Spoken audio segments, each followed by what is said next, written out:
From the burning mesas of the Sonoran Desert to the slot machine-clad boardwalks of New Jersey, it's the Imaginarium with Scott and Todd. I'm Scott Colbert. I'm the horror nerd, Todd Staruch. And this week, we actually have a guest, and it is actor Jason Finney. And before we get to him, Todd, you had a little bit of weather over the last few days.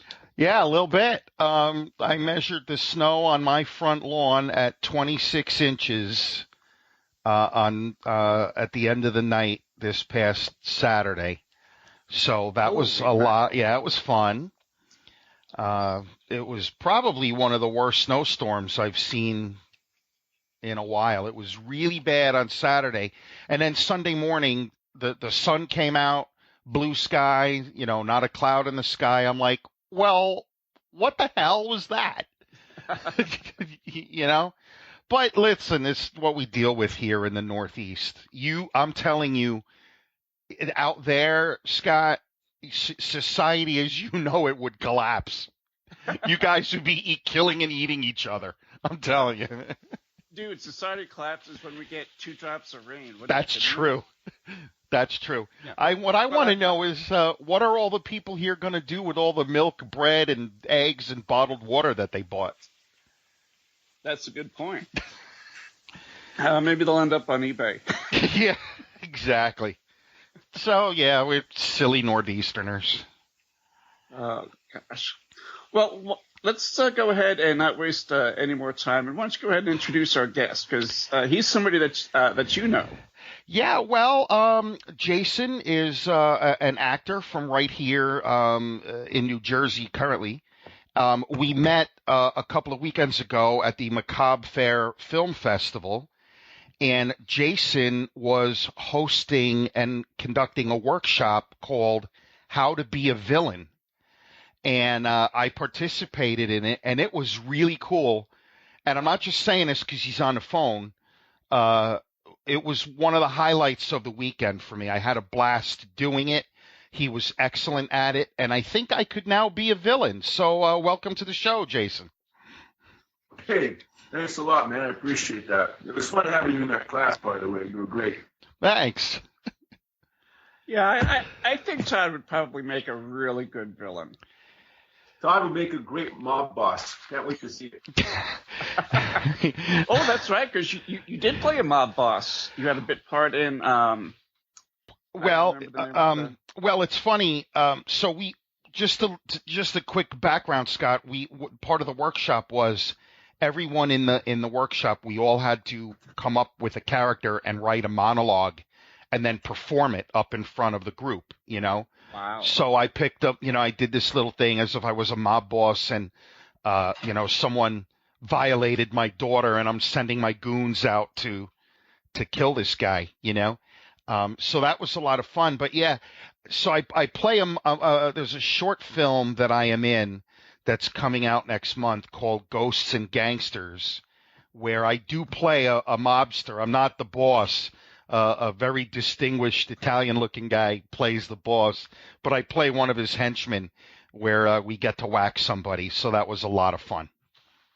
But enough about me. We do have a guest, Scott. And I was doing some research on IMDb, Jason, and I have to make a comment about your parents, because he just struck me as such a fantastic combination. Your dad was a Bronco rider, and your mother was a can-can dancer. Yeah. My dad was a bull rider. My mom was a can-can dancer. They met up in the Yukon and got married on an ice castle. No, that's not the opening to my comedy show. Interesting. So you're born and raised in Canada, Jason? Yeah. I spent most of my time in Canada, back and forth, actually. But I went to school there and pretty much acting there, so got the chance to be in movies like Gothica and Timeline and A Different Loyalty with Sharon Stone, with a Source Code.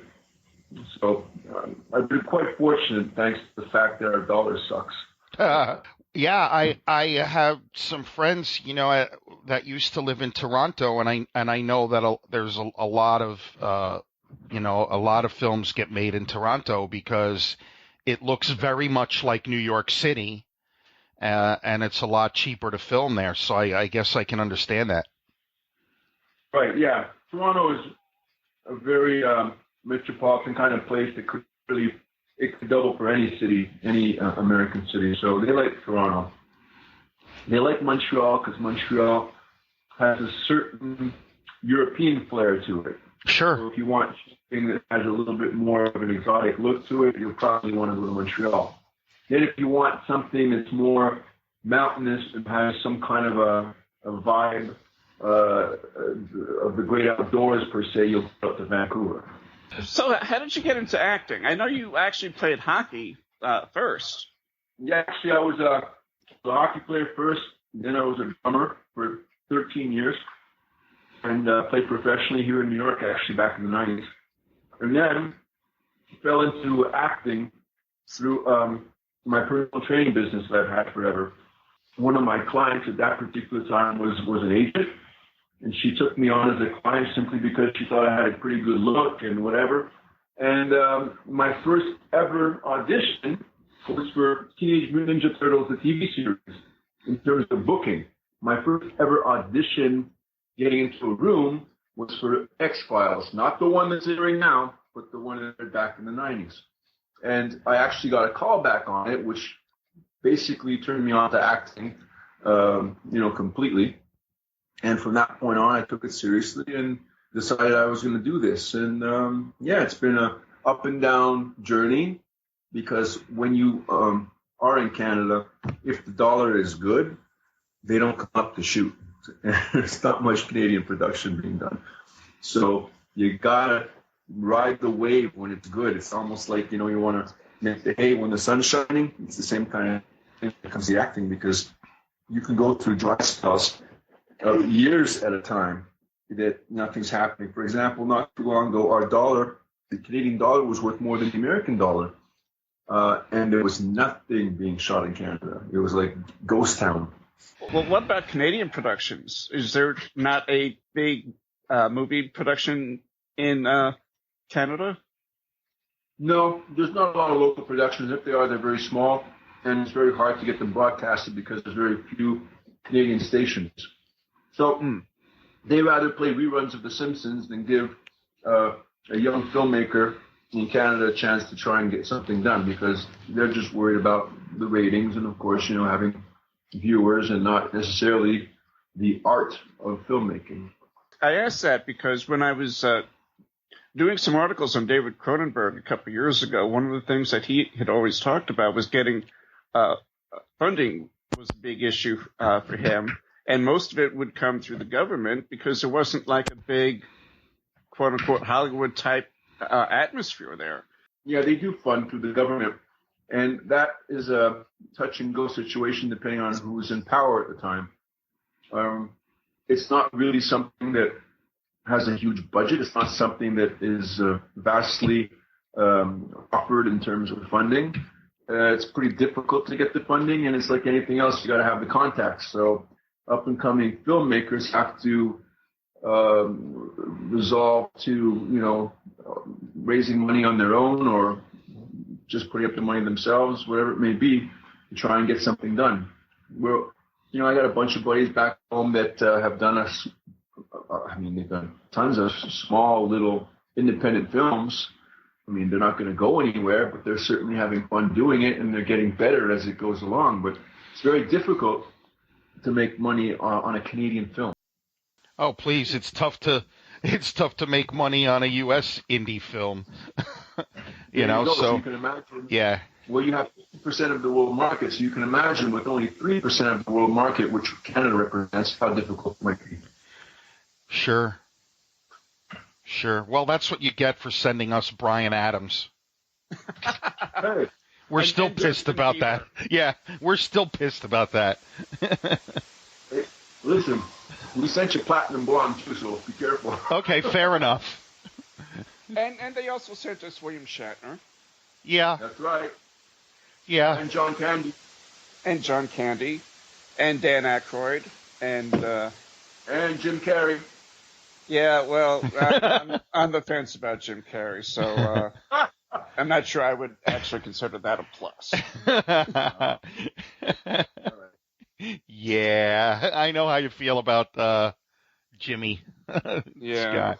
There was a time, on New Year's, I was at a friend's house for a party, and in the background we were watching In Living Color, and I was, just watching Jim Carrey when he was first starting, when he was just raw, and just sort of doing his thing before he became Jim Carrey. Fire Marshal Bill, and all those awesome characters that he used to do. I missed that, before I think he sort of became a caricature of himself, He became one of his own characters. You're right about that. And he was hysterical in Living Color, and I actually really loved him in that. But then he went on to, when he started doing movies, there were movies that just didn't, really appeal to me. Like everybody that I knew at the time loved Ace Ventura, but I didn't get it. I didn't think it was fun. I'll explain it to you someday. I'm a Dumb and Dumber fan. I have to admit it. Well, I like the first Dumb and Dumber. I will admit that. Because I love Jeff Bridges. Yes, they work great together. Yeah. Yeah. So Jason, you've been in, a ton of things at this point, and let's face it, you're a pretty diesel guy. Do you find that those are the sorts of roles you're being offered, just like the big henchman or villain type, or are you satisfied with the roles and the work that you're getting? I'm not sure I asked that correctly, but I was just offered a role playing a flower shop owner selling flowers to little old ladies on the corner of the street the other day. So I'm very, very happy about that. And what happened with that particular offer was that it fell through because it seems that Jim Carrey's nephew got it. So it's not going to. Are you kidding me? What do you mean kidding? Isn't this a really serious podcast that we're on here? Well, I actually bought that. Have you been telling lies about us again, Todd? I'm an whore. You know what? I'm just going to hang up now. I'm going to go hide. Anyway. I can all be the guy who owns a flower shop who moonlights as the killer at night, What better cover would there be? Absolutely amazing. Can you believe it? You sell flowers to Doris and to Mabel in the morning, and at night, you kill all the vigilantes that are necessarily evil, Cool. Yeah, exactly.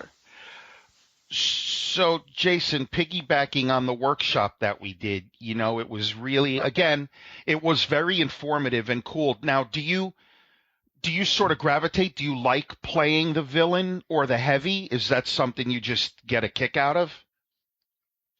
Like I said in the presentation, playing a villain is probably the best part you can have, because you have to have a little bit of everything in order to please the crowd and to get people to like you. You have to be someone who's charismatic, and you have to be someone who has a little bit of an edge. You have to have a bit of a diabolical side. You have to be kind and likable. So if you take all that and you put that into a bowl and you mix it all up and you throw that in a pan, add a little bit of spice and nothing nice and everything great, and you got yourself a villain. I've always been a fan of the villains, even in comics, obviously everybody likes, in the end, you want to see the hero win. But when it comes to movies and even comics or books, I've always been a fan of no happy endings. It's so rare in a horror movie where, the bad guy ultimately wins. And I actually sort of like that. Sometimes the villain is just that much smarter than the hero. I mean, who would you rather play, Superman or Lex Luger? Exactly. Or think about, the Dark Knight. Like, Batman's the hero, but all anybody talks about is Heath Ledger as the Joker. For me, I've always found villains to be a lot more interesting than heroes. And, like you said, Todd, in The Dark Knight, who do people actually really remember from that? It's the Joker. What do people remember from Halloween? It's not necessarily Jamie Lee Curtis. It's Michael Myers. It's Jason Voorhees. It's Hannibal Lecter. It's the villains that people remember. And I think villains can be a lot more complicated than heroes get to be sometimes. And I think a lot of the heroes that I have seen often fall on cliches. Now, of course, villains do that too. But I think there's more room for a villain to grow than a hero. Right. By the way, you guys didn't catch that. I said Lex Luger. Do you know who that is? I caught it. He was a wrestler. I just didn't. I didn't want to call you out on it because I thought maybe you'd punch me the next time I saw you. No, come on, man. It's supposed to be like a comedy hour. What the hell? Okay. All right. But imagine you had Superman against Lex Luger. Who would win? Okay. Scott, he's making a fool out of us. You realize that, right? Well, it doesn't take much. That's true. Normally we do it ourselves. Yeah. Well, and I have to plead ignorance because I'm not a huge wrestling fan. So. No, well, we'll have to edit this so that comes in closer so we don't lose it. Well, now I'm going to have to Google him and find out who that is. He was really popular back, when I was watching wrestling in the 80s. I was a huge wrestling fan back then in what I refer to as sort of like the golden age, Hulk Hogan and Ultimate Warrior and those guys. It lost its luster for me, of late. But yeah, you look up Lex Luger. He was a very good character back in the day. Yeah. I mean, he's still around. He's 57, and you see him sometimes do some special appearances and stuff like that. But he was one of the big ones back then, absolutely. Yeah. Just real quick, speaking of good villains, Jason, you were on Daredevil. I thought Vincent D'Onofrio was awesome as the Kingpin, and I felt that Kingpin really was the protagonist of that whole series, and he's so sympathetic, he's just so sympathetic, like the things that happen to him, and as he's sort of morphing into this villain, I thought it was awesome. So it just goes to your point of making the villain likable and relatable. Yeah, you got to be feared at the same time. You got to be liked at the same time. You have to be mysterious, and then of course you have to somehow outsmart the hero, who eventually finds a way to beat you, because that's just how it works. But for the most part, the villain is smarter than the hero. He just loses by a smidgen every single time. Exactly. So who are some of your favorite villains, Jason? Well, I like Kingpin, I have to say. I mean, definitely, a character that pretty much portrays, the powerful crime lord in the Marvel world, which is always beautiful. Hannibal Lecter, to me, is one of the best of all times. Just a pleasure to watch, and so methodical in his approach to every element of what he does, from the conceptual to actually carrying out his actions. It's just absolutely phenomenal. So those are pretty much my favorites of all times. I have also always been a fan of sort of the anti-hero. A good example, and one of my favorites, was Tony Soprano on The Sopranos. Mm-hmm. Here's a guy who's a thief, a murderer, just a brute, just an awful, awful human, and yet you find yourself rooting for him. Like when he's at war with another crime family, you want Tony to win. Like you want him to come out on top. And then you're like, well, what does that say about me? The guy is a maniac, and yet I find myself rooting for him, Yeah, because there's something that's sympathetic. There's some kind of... See, any villain has a little bit of vulnerability in them, and a really good actor will be able to bring that out, and that's what makes them so likable, because we can relate to them because of that vulnerability and because of that soft or that human edge, that human element that makes us want to like them. But in real life, I can tell you, these people are phenomenal. I had the opportunity to work with the boys from The Sopranos a few years ago when we shot Nicky Deuce. One of the main characters, Steven Sharipa, wrote a book called Nicky Deuce, and we shot a film for kids, and it was aired on Nickelodeon. So if you get a chance to look that up, have a look at it. It's very, very funny, well done, and all the boys from The Sopranos are in it. It's actually one of the last ones that Gandolfini did before he passed away. Oh, yeah, look at that, Nicky. I'll definitely have to check that out. When Wade and I were doing our series on the TV show Oz last year, it was amazing to me how easily I identified with a lot of the prisoners in the show. Even though they were like scumbags and murderers and drug dealers and whatnot, there was still always that little thread of humanity that you see, and that kind of hooks you into the character. And yeah, there has to be. Otherwise, the character becomes one note and is no longer interesting. There's got to be something where the viewer looks at this character and is always wondering what they're thinking, because it's not clear. It's not something that's written, straight out and put out in front of them to actually see the whole picture. And that's what makes us like it, because it's mysterious, and it keeps us on the edge of our seats, always wondering what's coming next. What are they going to do next? How are they going to deal with that situation? And then when they do it in a way that we don't necessarily predict it or foresee it, then they become that much more interesting to us, because, wow, they not only are awesome, but they actually taught us something, because I didn't think of that. So, Scott, I'm not going to even ask why you identify with prisoners. I'll just leave that out there, and I'm just gonna let that go for now. I reserve the right to bring it up at a later date, though. So, Jason, other than making lame jokes, what do you like to do in your spare time? Oh, maybe I'll have to pay you a visit. Oh, come on. You burned me the other day. I posted something. Oh, I know what it was. I was just in a foul mood. Scott, I don't know if you saw it. I wrote, I would kill someone for one of the following right now. I said a blizzard from Dairy Queen, a Cinnabon, or a strawberry fribble. And Jason posts, what, are you pregnant? I'm like, yeah, you know what? I might be.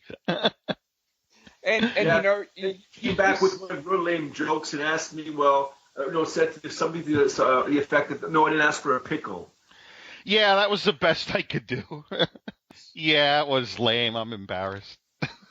Yeah, you mentioned fribbles, and I got an immediate Jones for one, because I haven't had a fribble since I left New York 30 plus years ago, and there are no friendlies out here, so I can't get them. Yeah. Where are you? Are you on Mars? I'm in Phoenix, Arizona. So pretty much the same thing. So yeah, there's not much difference. Except you got a lot of sand and holes everywhere. Except it's a little bit hotter than Mars here in the summer. Yeah, I can imagine. Jeez. So, Jason, I'm sorry. Go ahead. What made you move out there? What was her name?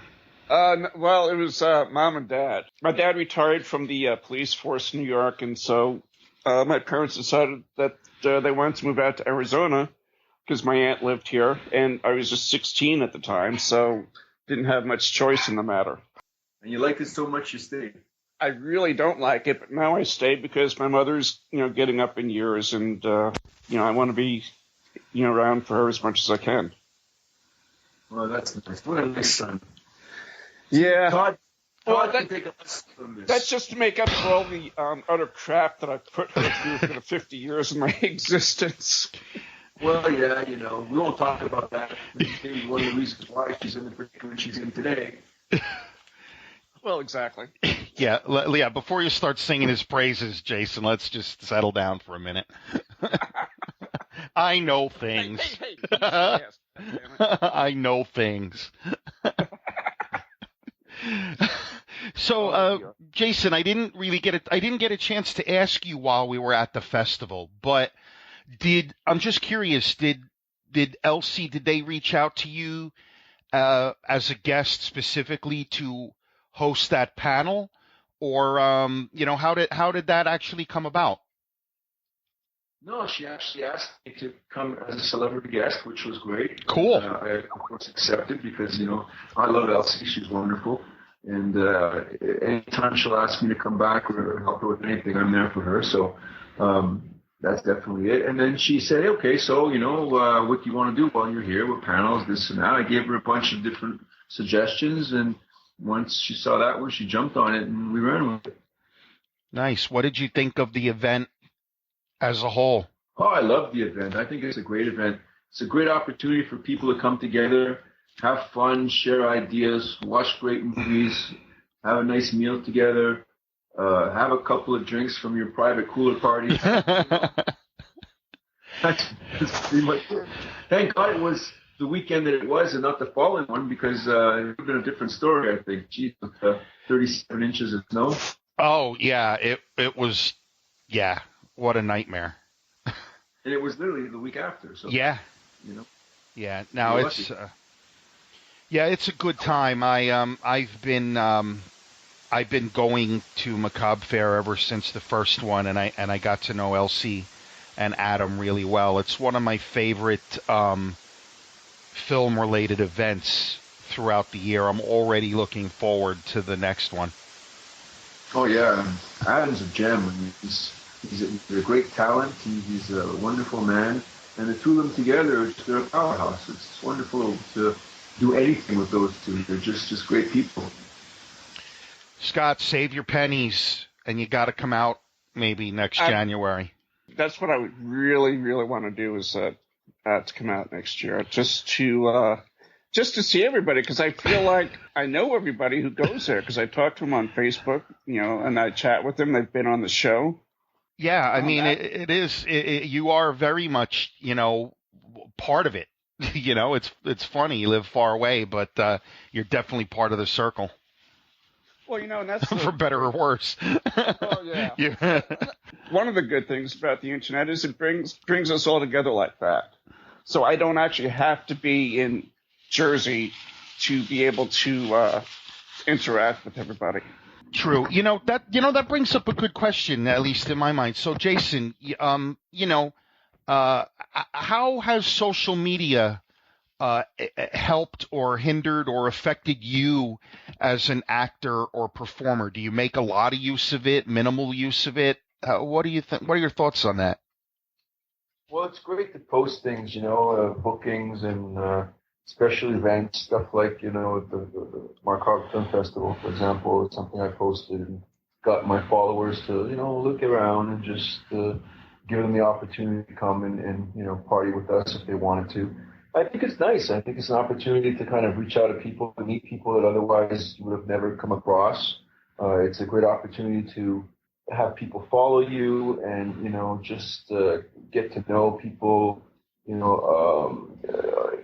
a way that normally would never if this didn't exist. So, yeah, I think it's great. Do you do the the convention circuit as well?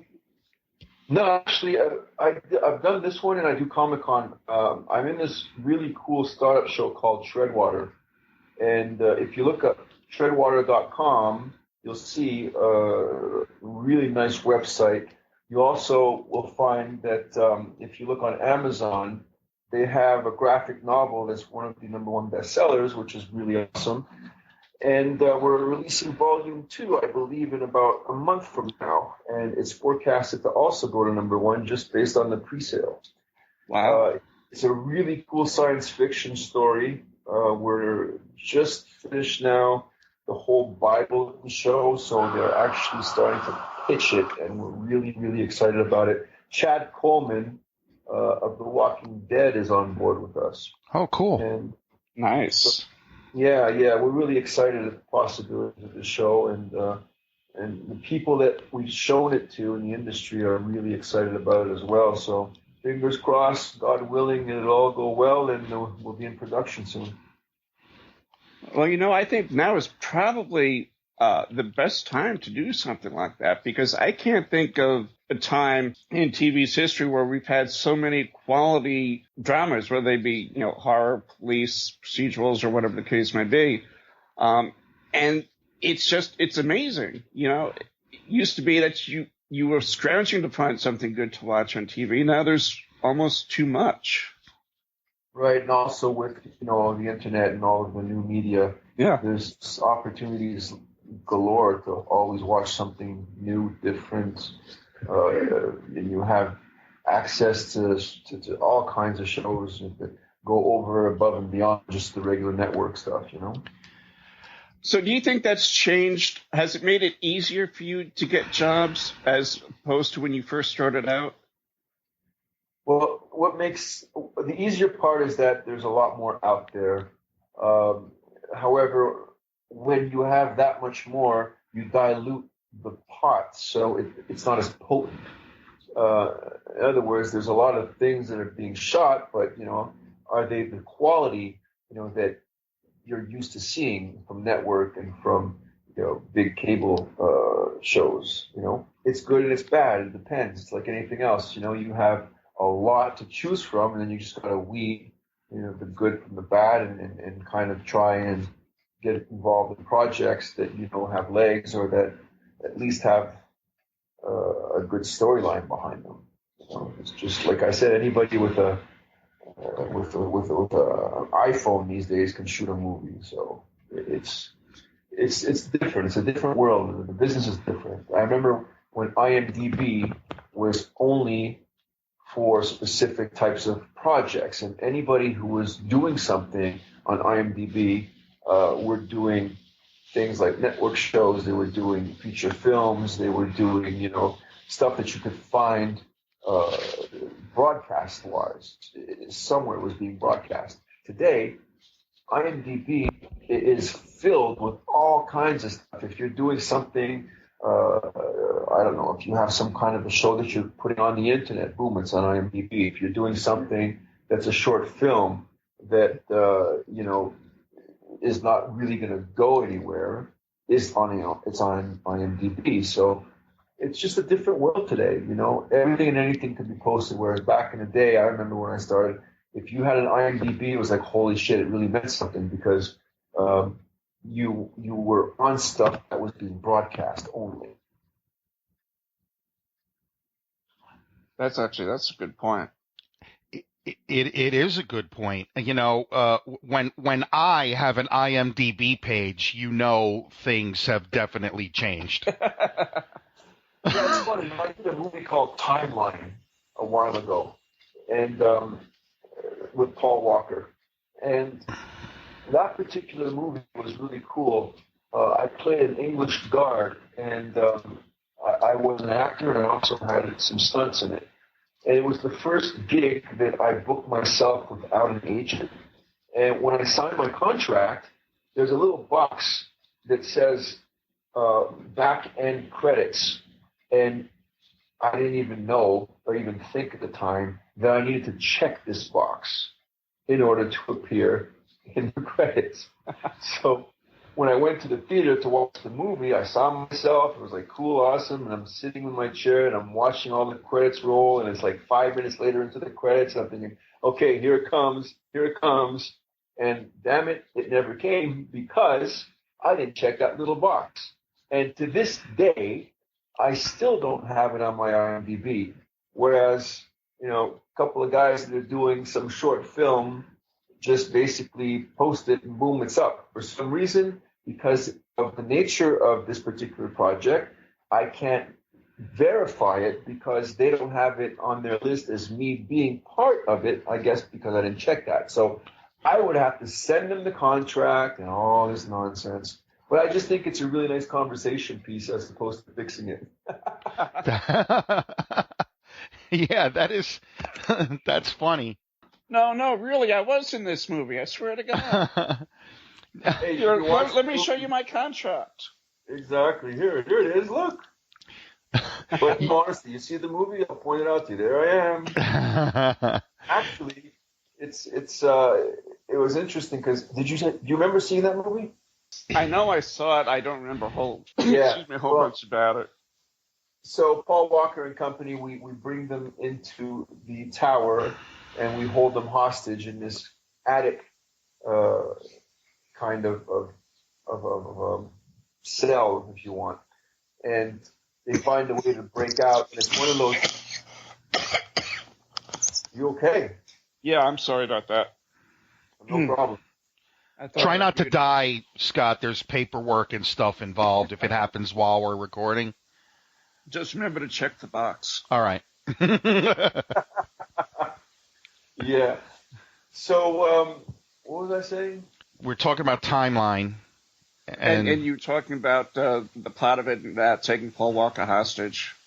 Yeah, so we had them hostage up in this attic in the tower, and the guys up there find a way to break out of the tower, and this trap door comes down from the ceiling, and then Paul Walker flies out legs first and smashes me in the chest. I go flying into a wall, and I get beat up, and then they leave.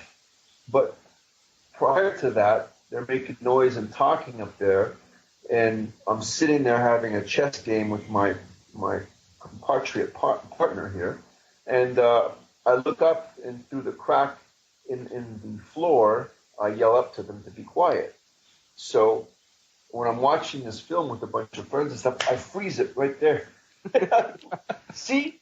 Right there. Kind of a funny story. That actually is a good story. And that was no joke.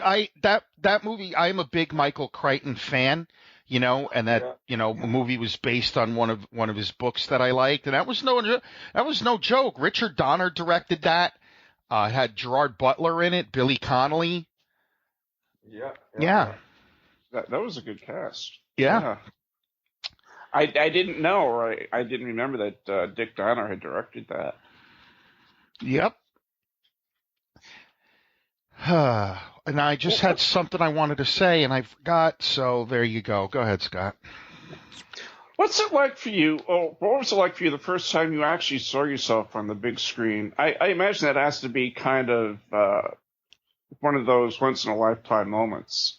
Yeah, the first time I saw myself on the big screen was in Gothica, and that was pretty cool. I'm in the opening scene with the opening credits, and Halle Berry and Penelope Cruz are having a meeting in a jail cell, and then Penelope Cruz gets agitated and sets off the alarms for us, the guards.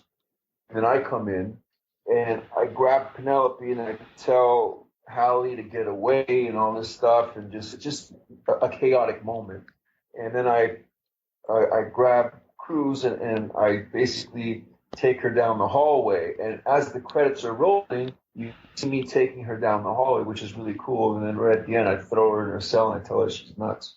And so that's the end of that. But it was fun because it wasn't just, a quick 2 seconds, because, as the credits were rolling, you see me and her going down the hallway in different angles, from a far shot and closer shot and this and that. It was great. So it was a real trip, to be honest with you. And it's something you never forget. I'm gonna have to watch it again. I have that movie. When I first watched it, I said I don't get it. So I had to go back and watch it again, to sort of follow along. So it was a pretty interesting movie. Yeah, you only have to watch the first minute and a half.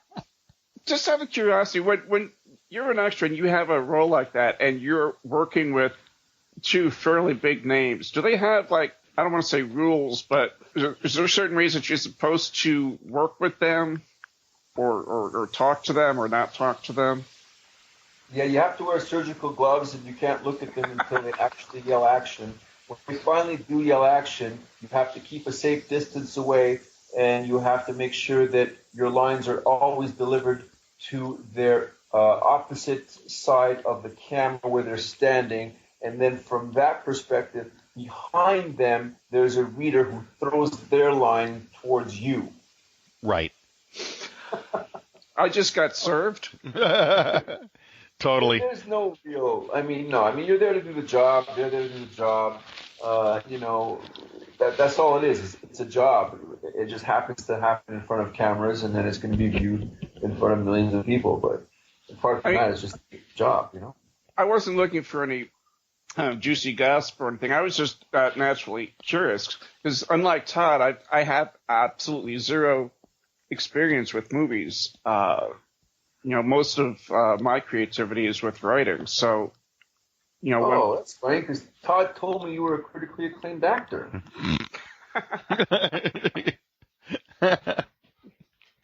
Only you want to come on my show? I got a really cool guy who's a critically acclaimed actor. I'm only a critically acclaimed actor on first dates. That's okay. I don't need to know that. No. You and Todd could keep that to yourselves. Thank you. Yeah. Yeah. I just crossed over that line again. Well, please. You see the line? There's the line, and then there's me way over on the other side of it waving. Like, oh, here I am. Yeah. Todd's the guy who's taking pictures with the porn stars in the corner. And your point being? It's the truth.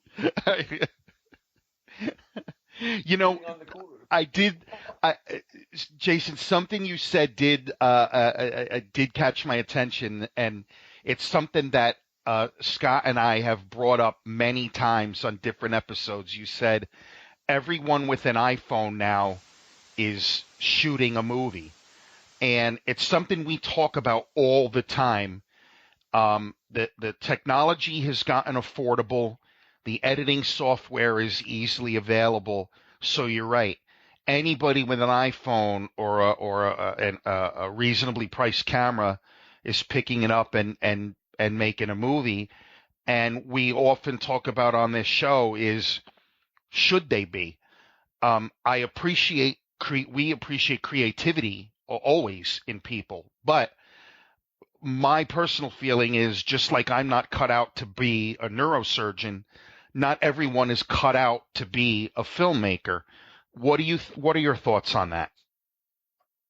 Well, I think creativity is basically, is subjective, and the love of art is basically up to the individual. It's not something that necessarily is across the board. Just because one does it, everybody's going to love it.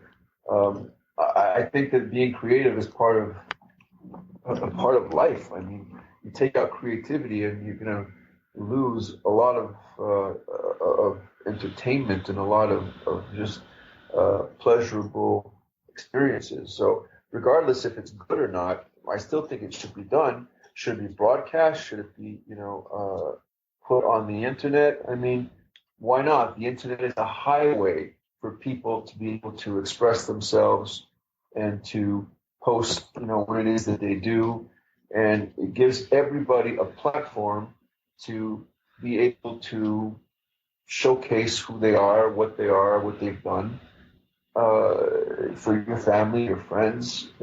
And sometimes it should stop there. I agree with you. However, it's also been a wonderful tool to discover new talent, to discover people that otherwise would never have an opportunity because they don't have access to the people that could perhaps take their movie or take their idea or their song or their talent and foster it into something that becomes a marketable product. So there's two sides to every coin, It's a different world. We live in a world where anybody and everybody can create something, could produce something, and could broadcast something. It's up to you to choose what you want to watch. I reviewed a movie last year, and I talked to one of the stars of it, and it was billed as the first full-length indie movie shot entirely on iPhones. It was actually a really pretty good little horror movie. The difference, I think, in that particular production and anything else that gets shot on an iPhone is they spent a lot more on lighting. and lighting really made a big difference in how that film looked. And I just thought it was really kind of interesting because I really never would have guessed it was shot on iPhones. Right.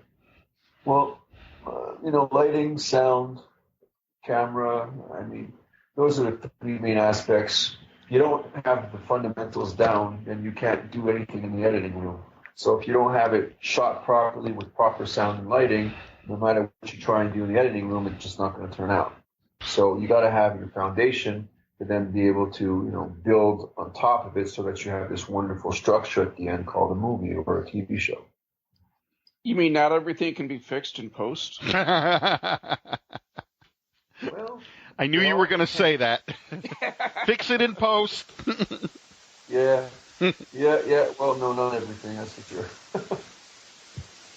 Awesome. You got to have good sound. You got to have good lighting. You have to have someone who knows how to run a camera. That's it. I mean, of course, you got to have great actors too, but that we don't always have, and we don't always have, opportunities to get the best of everything. So, my advice is shoot it, watch it, learn from it. Don't broadcast everything that you shoot. If you don't think that it's something that is going to attract more people to watching more of your stuff, then keep it on your computer and just use it as a learning experience.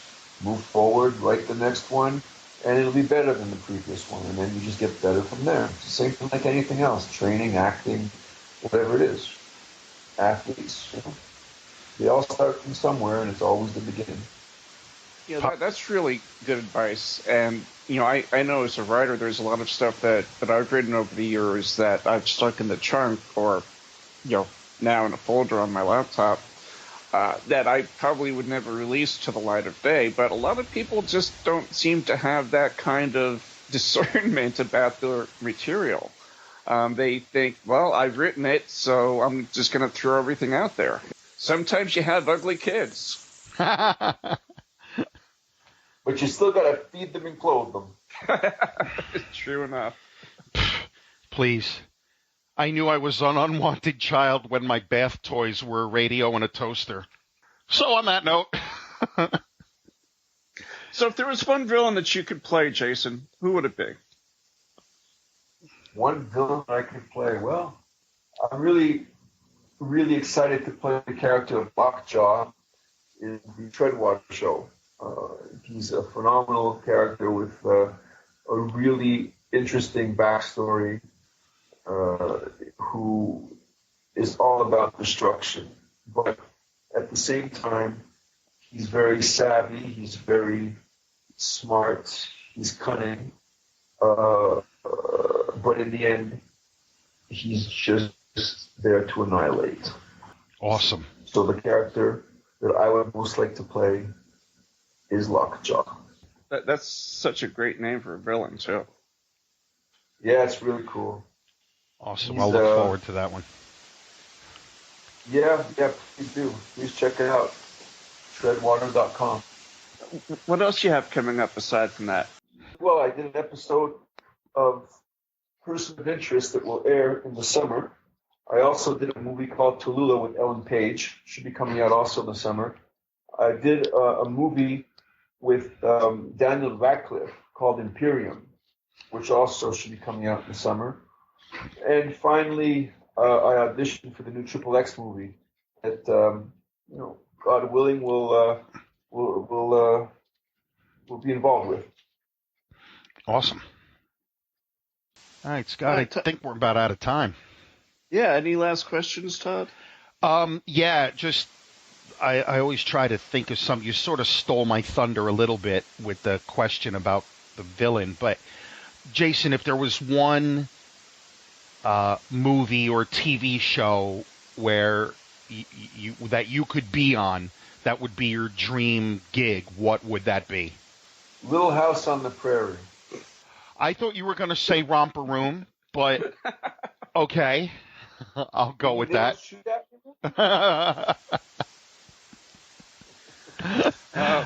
I always pegged you for a Waltons person myself. Hey, don't mess with John Boy. All righty then. He's got the birthmark of death. Jason, it's been a pleasure having you on. I've had a lot of fun. So thanks for coming. Yes, thank you. Yeah, it was a blast, guys. Appreciate it. If you like the Imaginarium, then go ahead and rate us and leave a review on iTunes, and check out our other podcasts at the Supernauts Network at thesupernauts.com. And until next time, may all your journeys be filled with pure imagination.